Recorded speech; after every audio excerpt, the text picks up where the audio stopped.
Assalamualaikum warahmatullahi wabarakatuh. Kami dari kelompok satu. Di sini kami akan sedikit menjelaskan tentang preformulasi diltiazem yang beranggotakan saya sendiri, Fitratul Nada, Salma Mutmainah, dan Fitratul Akidah. Next. Next, Sal.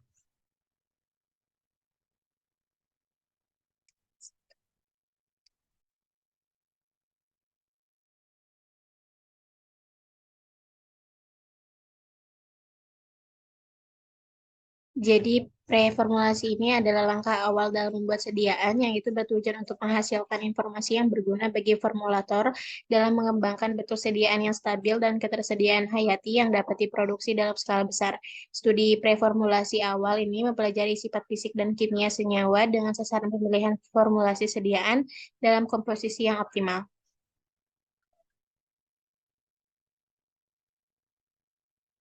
Di tabel ini ada komposisi formula film transdermal diltiazem HCl. Yang pertama formulasinya itu ada diltiazem HCl, bobotnya itu 25 mg, ada EC, bobotnya itu 30 mg, PEG 400 sebanyak 25 mili, propilen glikol 15 mili, dan etanol 70%-nya itu 5 mili.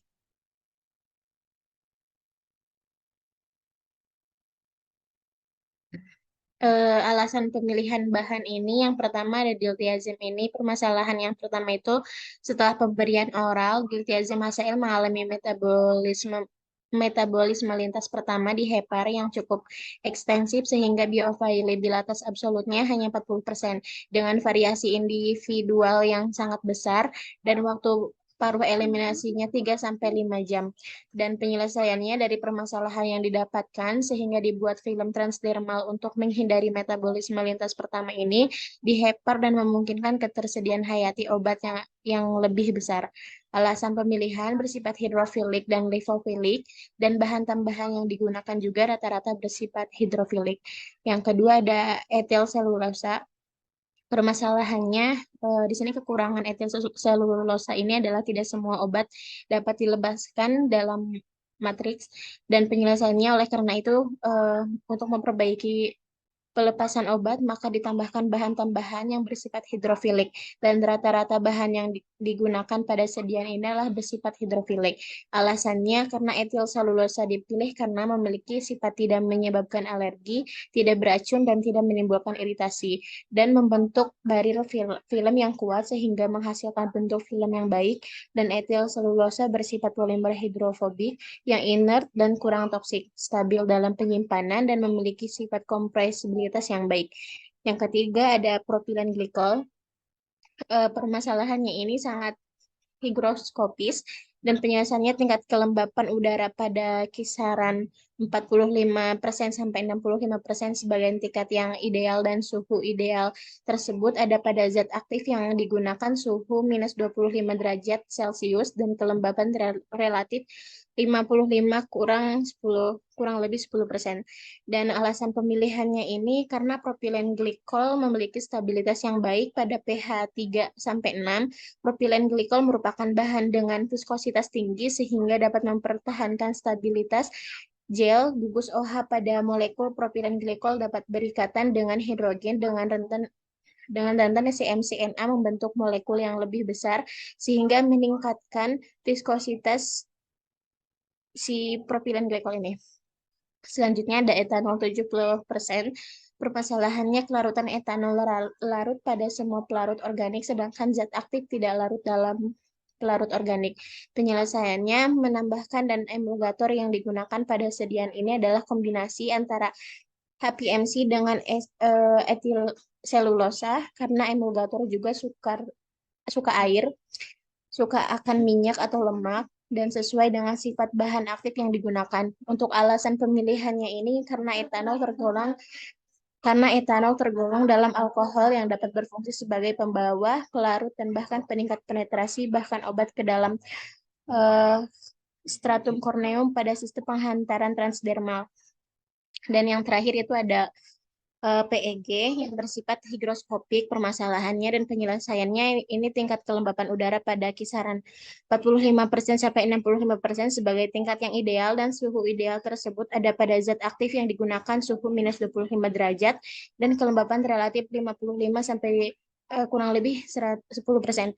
Dan alasan pemilihannya ini karena meskipun higroskopis, PEG tidak mendukung pertumbuhan mikroba dan tidak akan tanggi. Selanjutnya akan dilanjutkan oleh rekan saya.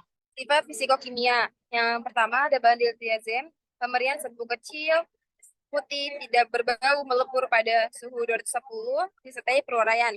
Larutannya mudah larut dalam air, dalam kloroform, metanol, sukar larut dalam etanol mutlak dan tidak larut dalam meter. Inkompatibilitasnya itu diltiazem HCl itu secara fisik tidak tercampur dengan banyak obat dengan seperti acetazolamid, asiklovir, aminofilin, ampicillin, kombinasi ampicillin sama sulbatam, sevamidol, dan lain-lain. Stabilitas dan kondisi penyimpanan. Hindari terkena sinar matahari langsung dan simpan di tempat yang tidak lembab. Sebaiknya diazetalam ini disimpan pada ruangan dengan suhu di bawah 30 derajat Celcius. Larutkan diazetalam dengan disimpan dalam suhu 2-8 derajat Celcius, tapi tidak boleh dibekukan.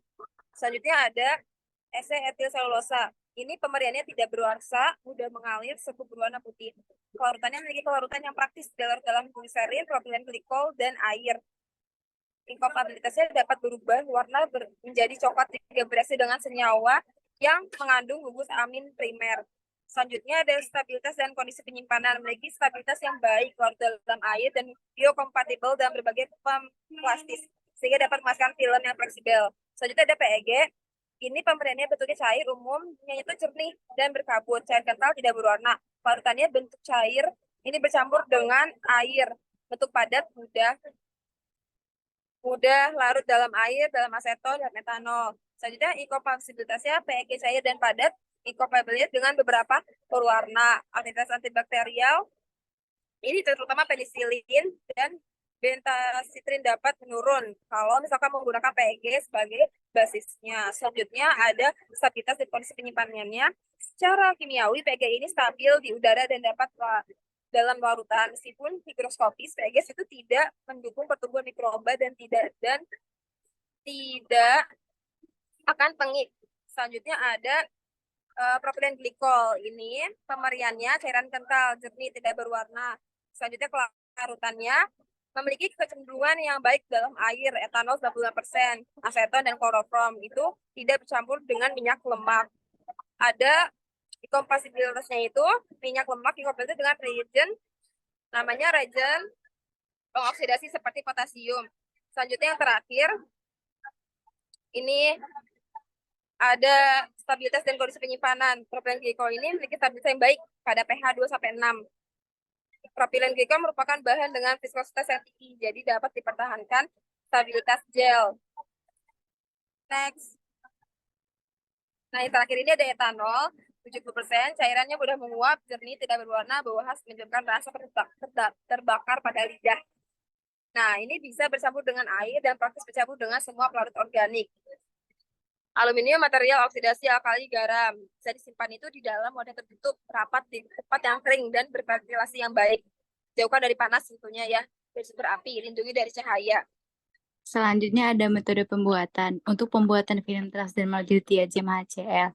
Film transdermal diltiazem HCl dengan peningkat penetrasi PEG 400 dibuat dengan metode solvent casting sebanyak 6 formula. Tapi yang kita gunakan di sini adalah formula 6, di mana tercantum pada tabel 1. Untuk tabel satunya itu komposisi formula film transdermal diltiazem HCl. Ada nama formulanya itu zat aktifnya diltiazem HCl dengan bobot 25 mg, etil selulosa 30 mg, PEG 400 25 ml, propilen glikol 5 ml, dan etanol 70% sebanyak 5 ml. Sejumlah diltiazem HCl yang telah ditimbang dilarutkan dalam aqueous polimer etil selulosa, dilarutkan dalam etanol, kemudian didispersikan dalam aqueous dengan bantuan pengaduk magnetik dan akan dicampur dengan bahan lainnya. Setelah terbentuk campuran homogen, didiamkan pada suhu ruang untuk menghilangkan gelembung udara Setelah itu dituang ke dalam wadah tahan panas dan dikeringkan pada suhu 50 derajat Celcius dalam oven sehingga berbentuk film yang fleksibel. Film dikeluarkan dari wadah dan dipotong-potong dengan ukuran tertentu sesuai perhitungan dosis. Tiap film mengandung 20 mg diltiazem HCl, dikemas dalam aluminium foil dan disimpan dalam desiktor hingga pengujian dilakukan. Next. Selanjutnya ada evaluasi dari sediaan. Yang pertama ada uji keseragaman bobot dan ketebalan film. Untuk evaluasi bobot dan tebal film, 10 lembar film dari setiap hasil formula diambil dan ditimang satu persatu dengan timangan analitik serta diukur ketebalannya pada titik lokasi berbeda ataupun di tengah dan di tepi film dengan mikrometer skrup. Nilai rata-rata dan standar division bobot dan tebal film itu dihitung. Yang kedua itu ada presentasi absorpsi lembab. Presentasi absorpsi lembab adalah uji yang dilakukan untuk mengetahui kestabilan fisik film transdermal pada kondisi dengan kelembaban tinggi. Presentasi absorpsi lembab dihitung dari kenaikan bobot film yang dikondisikan dalam desikator berisi larutan jenuh natrium klorida atau RH 70% selama 3 hari.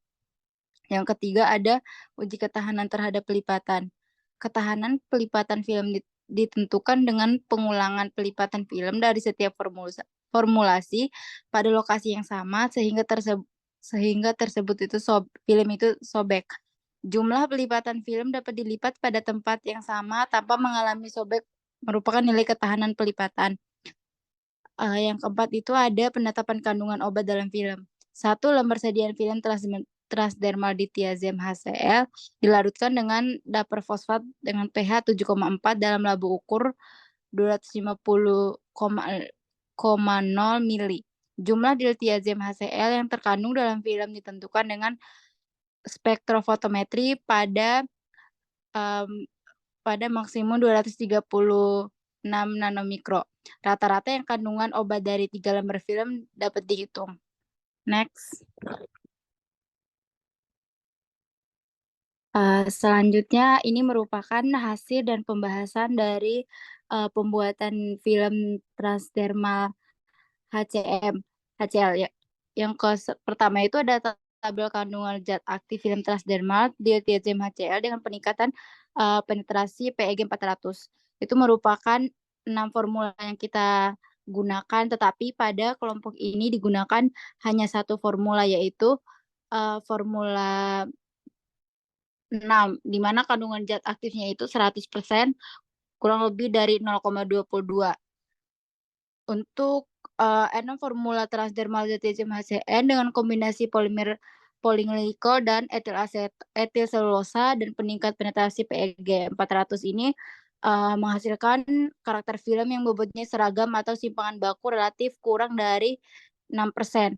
Cukup kuat dan elastis serta filmnya itu mampu mengabsorpsi lembab sebagaimana film yang dihasilkan oleh Windiati DKK 2016. Kandungan zat aktif film transdermal itu dapat dilihat pada tabel 2.